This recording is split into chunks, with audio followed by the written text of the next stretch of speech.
कर्म चार प्रकार के होते हैं। एक कर्म जिनसे यहां भी सुख मिले और परलोक में सुख मिले, जैसे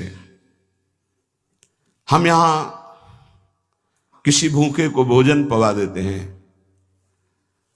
तो हमारी संपत्ति भी बढ़ेगी और परलोक में इसके पुण्य का बड़ा लाभ प्राप्त होगा।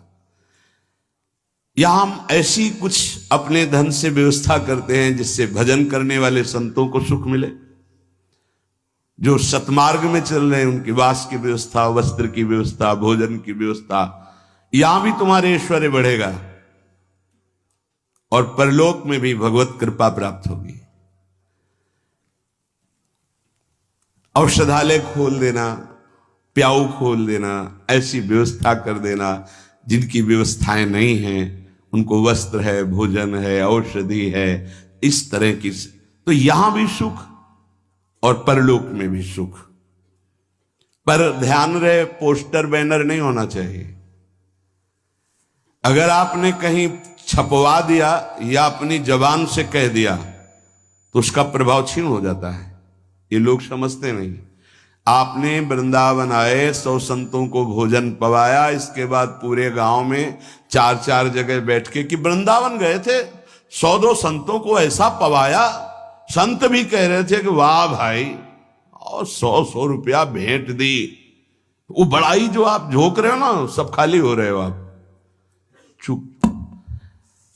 ये लोग कुछ ऐसे देहाभिमानी होते हैं कि एक पंखा भी टंगवाएंगे ना तो पंखा की हर पंखुड़ी में जिला अमुक, बाबा का नाम और दादी का नाम और ये नाम और वो नाम, अपना नाम, पूरा पता, फोन नंबर सहित पंखा में ऐसे देखे गए। कुछ भी करना है ये सब। तुम्हें अपने नाम की चिंता है या संतों की सेवा की चिंता हुई? तो ये ध्यान रखो, जिनमें यहां भी सुख मिले और परलोक में सुख मिले उसे सत्कर्म कहते हैं। सत्कर्म गुप्त होना चाहिए, पर अभिमान गुप्त होने नहीं देगा, पक्का। वो चाहे दीवाल से कहेगा जरूर। ये अंदर देख लेना, फूलन आएगी, कहना कुछ तो ऐसा कि बाद में संत पाएंगे, पहले ही परिक्रमा मार्ग में बोर्ड लग जाता है, आज यहां 100 संत सेवा और अमुक जिले के अमुक अमुक अमुक ऐसे। तब ये लगता है कि कैसे तुम नादान बच्चे हो, तुम्हें इतना बड़ा सौभाग्य सुकृत का मिला था, इतना महान सत्कर्म, और तुमने सब मिटिया मेट कर दिया। और उनको लगता है कि सत्कर्म का फल यही है। 100 रुपया के अगर फूल डालने हैं तो फिर 100 लोगों को तो पता चलना चाहिए कि वीडियो में कि हम ही फूल डाल रहे थे। बड़ा हम का खेल चालू है। ये कर्म तभी परलोक में आपको मिलेगा जब यहां आप गुप्त रखें। देखा है आपने गुप्त कैसे कमाई की जाती।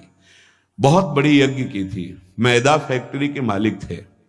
जब वो आते थे कानपुर में गुरु आश्रम में संत दर्शन के लिए, तो 20 गाड़ियां उनके साथ होती थी, और आधा किलोमीटर पहले ही रुक करके नंगे पैर पैदल आते थे।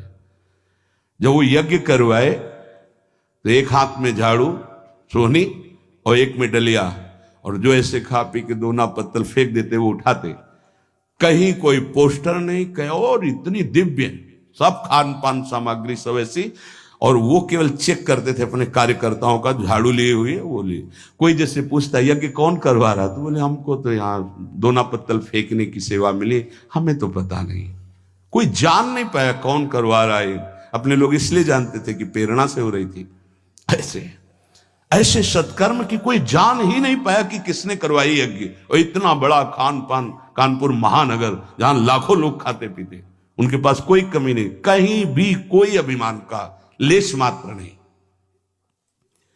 दूसरा मतलब पहला है जो इस लोक और परलोक दोनों में सुख प्रदान करे, वो ऐसे धार्मिक सत्कर्म।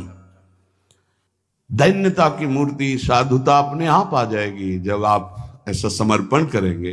कितने ऐसे, एक नहीं कितने ऐसे जिनको ये है नहीं कि हमारी जानकारी कोई कि हम कुछ सेवा करते हैं।